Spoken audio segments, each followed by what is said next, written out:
Okay, I'm gonna try this again.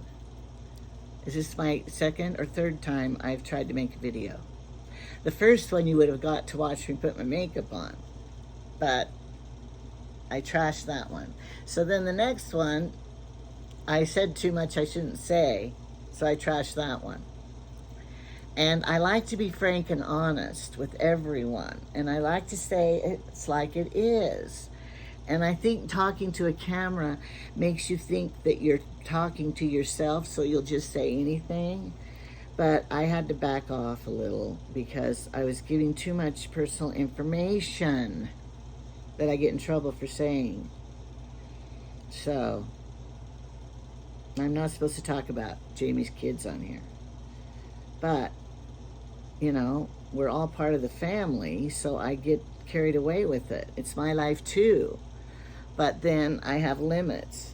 And isn't it weird how it's like ever since we got married 29 years ago, it's not like our family all together. It's like his family, my family. Now, I don't know why it's that way, because some families don't have it that way. Other families, they combine everything and it's ours. I think it's because the kids were older when we got married. And so you can't expect them to, you know, you can't tell somebody, this is your brother, this is your sister, if they don't feel it. So, I don't know. It's weird. I don't know if it can change after this many years of his kids, my kids. We try to be fair. I do. When I give gifts, birthday, we spend the same amount on them. Although last Christmas was kind of a problem because I told Jamie what I was doing with each one of my kids.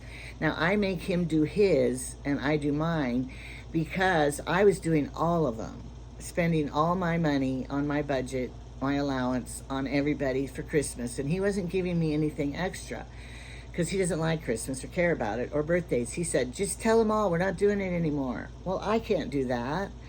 And so I said, okay then, you take care of your kids for Christmas and birthdays, and I'll take care of mine. Because, you know, I couldn't afford it on my budget.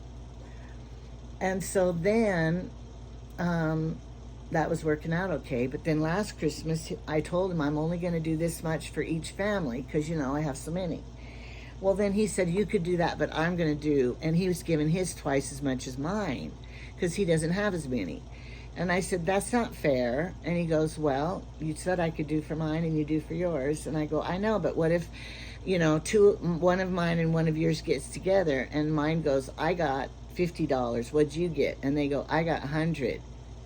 Now, is that going to be fair? We have to decide and do fair to all. Oh, blended families. It's not very blending. It's hard. So anyway, that's the dilemma. I wish we would just get old enough. My parents, Jamie's parents, they all got old enough. Finally, they said, we're not doing it anymore. We can't.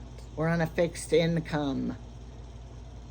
Remember, you hear that all the time with retired people. We're on a fixed income, so we can't do it anymore.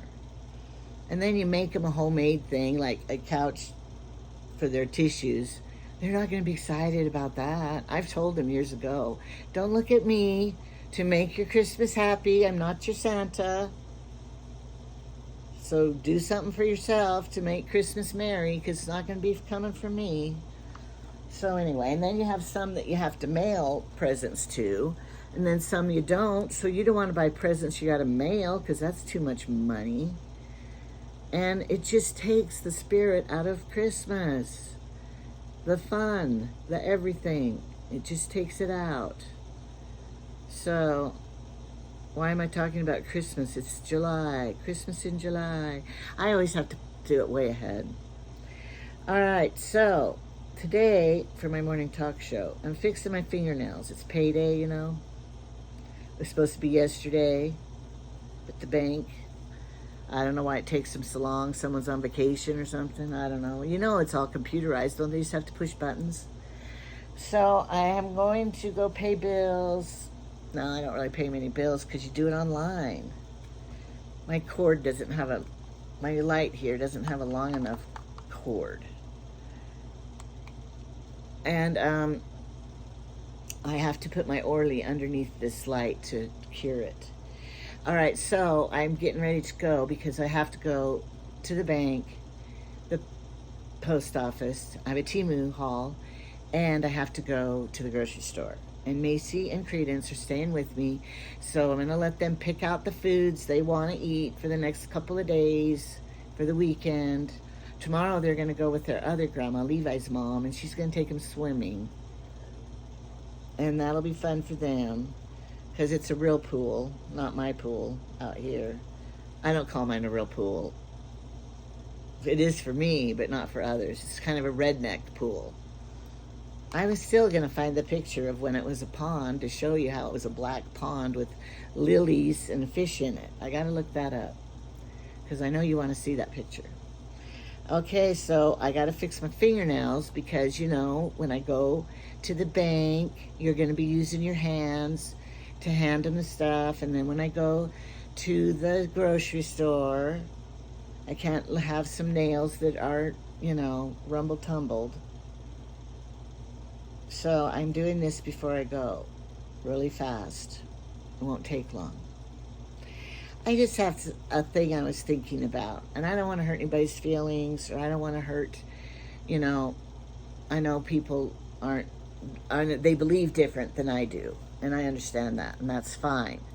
But, you know, I just keep thinking about Donald Trump, and the one guy tried to kill him. And it could have happened so closely. And I just think if Heavenly Father, God, or whoever wanted him dead, he would have been dead. But somebody was preserving his life for something.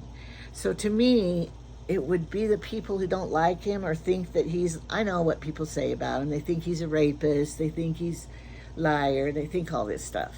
But if he was so bad and evil, I would think that God would want him dead, and then that shooter would have killed him. But, you know, he didn't. He didn't die. I think his life's preserved for some reason. And I would just wonder about that a little more. You know, maybe he's not as bad as the people say. Because if you watch the Biden lover channels, whatever channels they are, and you listen to them and believe in everything they say, like everything he said's a lie, or, you know, he's a felon, which is, you know, he did get convicted of that. But you notice they dropped everything now that they almost killed him.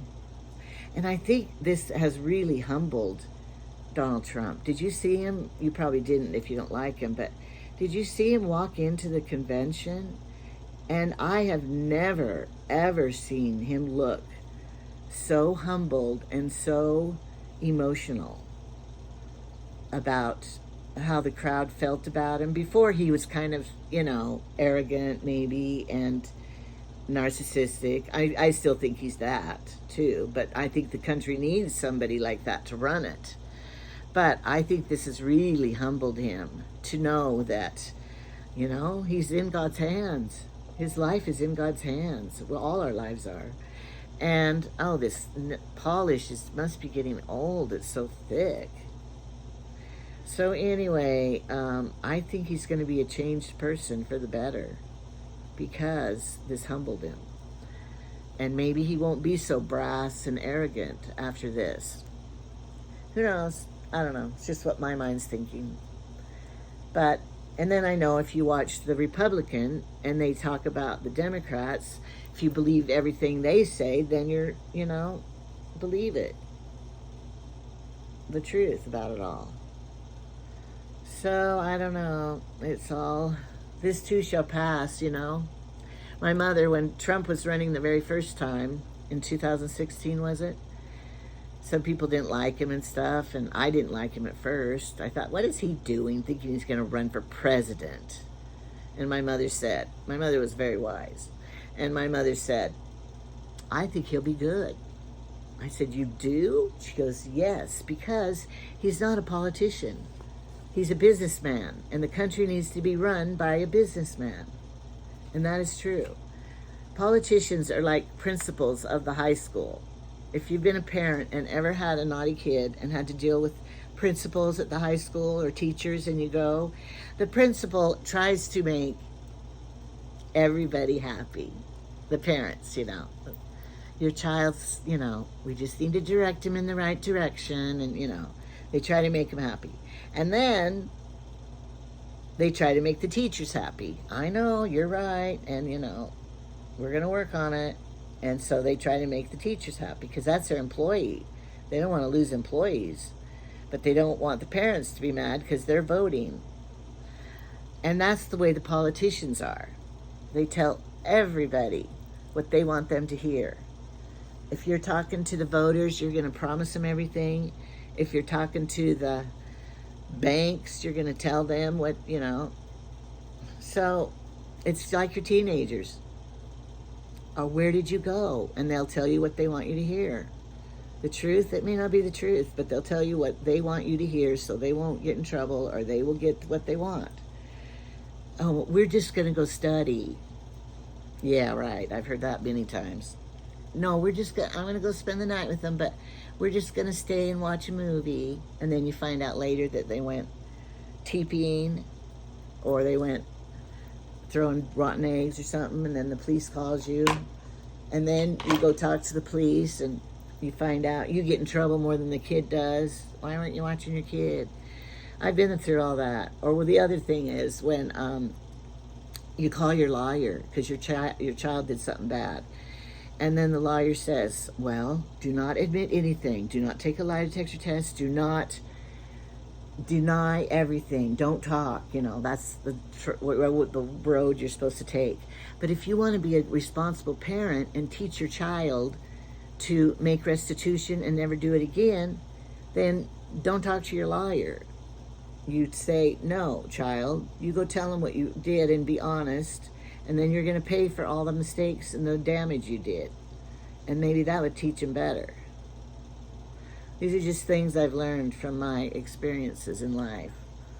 And I told my children growing up, if you do something bad and break the law, don't run to me to hide you, because I'll turn you in if you killed somebody or something. Because I wanted them to be good and know that I'm not going to get them off. Face your own consequences. Okay, now the other thing I wanted to talk about is, maybe this will be the last thing. You never know. Talking about, people tell me you do not have to address the bad comments, just ignore them, delete them, whatever.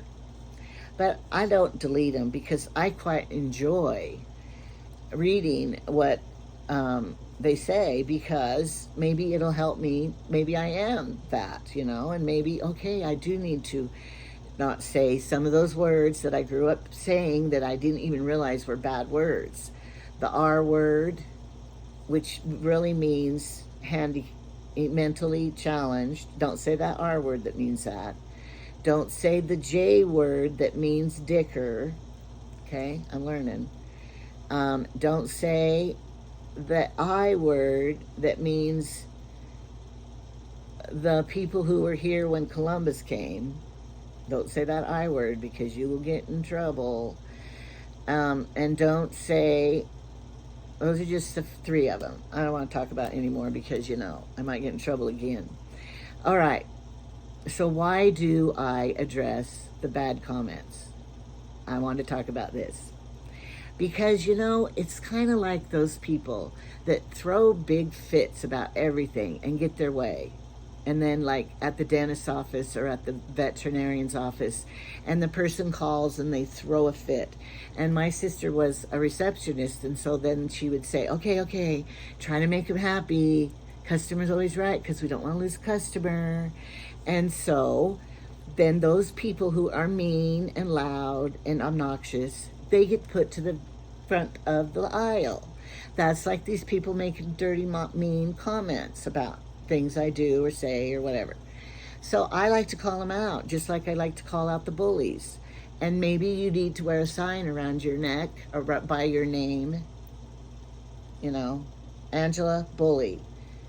Jamie, whatever, and whatever they are, they should have that by their name. And then they will try to be better so that they won't be so mean. And so I wanted to call them on it and say, that was very mean what you said, and judgmental, and you don't even know all the facts when you are judging. So you're not even true what you're saying. And then I want to call them out on it so everybody knows and recognizes the name when those two people that I said their names, I'm not going to bring it up anymore, but when they say it again, then you guys can read it and go, oh, that's that XRVD lady that always talks that way. And that's why I do it. Plus, I do think it's funny when they said that wearing a teenage braid, was a teenager thing. Okay, good, I'm a teenager. Or when they said, that some things were said about the land, and her children already got some land. That's because they bought it from us, a building site. And so, you can't compare that to inheritance. But anyway, so they say facts that they don't even know. It's pretty sad. So I like to call them out on it so then all of us know. And so Dr. Phil said to do that. If you are with a liar, a family liar, or a friend that lies all the time and tells lies that are stupid, like, then call them out on it and say, prove it. Now, I'm not one to like to argue much. And half the time it doesn't even matter if they're, what the lie was. So I don't even care. But any liar to me loses credibility. And if they are saying something, then I don't even want to listen to what they say because it's wrong. Like, we had one person who said, oh, I can't tell you that. Let me think of another instance.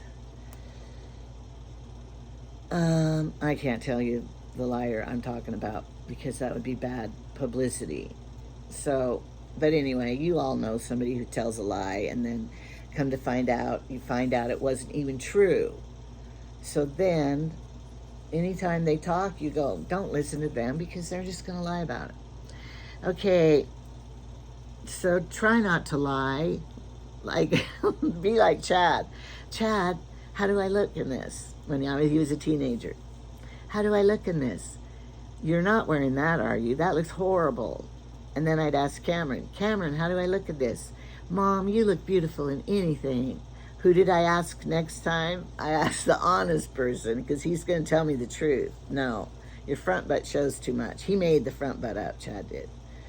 And so then, but then if I wanted to feel good about myself, Cameron, how does my new hair color look or haircut? It's beautiful, Mom. Thanks, Cameron. Anyway, your kids are different. I feel sorry for people who never had children, and, some choose to not, and some couldn't. But when you have children, you learn so much about life and love and everything. I feel sorry for people who never got to have kids. If you didn't get to have kids, then, go be around kids so you will learn about it.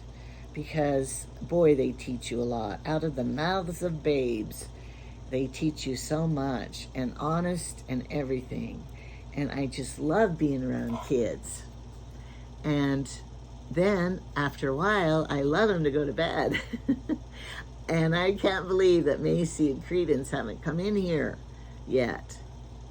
It's 12:30. They can't still be sleeping. How late did they stay awake? I never checked on them to see if the TV was off and if the lights were out. That's why they like me so much. I let them do what they want. Because I don't think grandparents should raise their grandkids, because we're not the same. I know I've had to do it and babysit them and act like the parent. And I hated it because it's hard to be a parent to your grandchild because you're different. And, you spoil them and you love them. I don't think you love them more than your own child, but I don't know why it's different. But I just want to be a grandma to them. I don't want to be your mother or your father.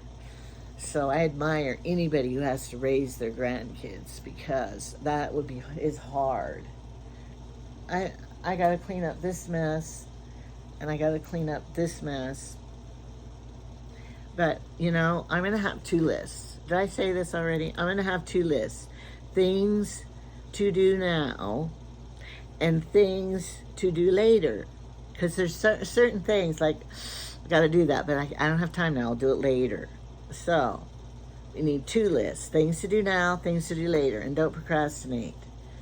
I guess I do not have ADD, HDD, because they don't finish jobs, and I usually finish everything I start. My stove thing, I got to finish this and glue this little piece, or call them and say, my stove broke, I need a new piece. Dang thing. Did I glue it once? I glued one of them once already, but this one doesn't. 2 are broke. I need new handles. I'm gonna Google that and look up the company and see if I can get new ones. Because look, it looks like it's metal. You know, you think of metal. It's not. It's plastic sprayed like metal. Everything is cheap nowadays. They make. Oh, and there's another thing I want to address. Somebody said, you always just keep saying that Temu stuff is crap, but then you keep ordering more and more sacks of it. I know, I do, because it is. If you go to an American-made product that is like made by the Amish or something, that's not crap, but you're going to pay more for it. And it's good quality. And there's some stuff maybe at the high-end stores, you know, like if you buy I don't know, but if you bought a Louis Vuitton $2,000 purse, is it going to last your lifetime because it's made better than a cheap crap Temu? So all this stuff that we buy from Temu is from China, and it is cheap crap, you know? But yes, I keep buying it because it's fun stuff. And I don't need expensive stationery. I can just have the cheap stuff. I don't need expensive, you know, stuff. My budget isn't expensive. All these, you know, $10 dresses and swimsuit, they are made crappy, the stitching and everything. But I'm not going to buy a $100 dress. I'm going to buy a $10 dress and wear it a couple times. If I bought a $100 dress, I'd have to wear that dress all the time. I don't want to do that. And so, yes, I'm not going to back down on that. Now, some of their stuff is nicer. They did good on it, you know, but some stuff like a perfume bottle has to be made out of glass. So, you know, it's going to be good wherever you buy it. Or, you know, some of the stuff I buy, the purses, you know, the zippers, did they break? Then they're cheap crap. But I still will buy a $6 purse for how long it'll last. I'm not going to live forever. I don't care. So, if it's cheap crap, stickers, or cheap, you know, all the crap I bought. And it is crap. I say it's crap because none of it is really a necessity of life. Most of the things I'm buying from Temu are not a necessity of life. They're not food. They're gifts for people. They're, you know, unnecessary things. Do I need it? No. I just bought it because I wanted it and it would add a little joy in my life or serve a little purpose. But, you know, we don't need keychains. We could just have a key on a rubber band. We don't need to buy keychains. We don't need to buy perfume. We can just smell like soap. And we don't need to buy, you know, there's so many things that we buy from there that we don't need. I do need a fingernail file, but if I didn't have a fingernail file, I'd probably just use my clippers and scissors or something. So that's what I mean by the Temu crap, and I keep buying more because it's fun. And, you know, like this, it was cheap there, and I needed it to clean my glasses. So it was cheap crap. I'm thrilled when I get good cheap crap. All right, so that is explaining some of my issues, and that is going to be my talk show for tomorrow. I hope my fingernails are dry. I bought this stuff that you spray on your fingernails to make the fingernail polish dry fast. But every time I use it, I have to get it out, take off the lid and everything, and then I scar them up trying to spray them to dry them. Sometimes I lick them to see if they're dry. I bet someone out there does that too. And then it smooths it. If it's not dry, it smooths it out, and it makes a terrible taste in your mouth. And then I'm probably eating chemicals formaldehyde or something, and I'm probably going to die young. But I think I passed that point because I'm going to be 70 in December. I think I didn't die young. So I'll try to stop doing it when I'm 70. Okay, bye.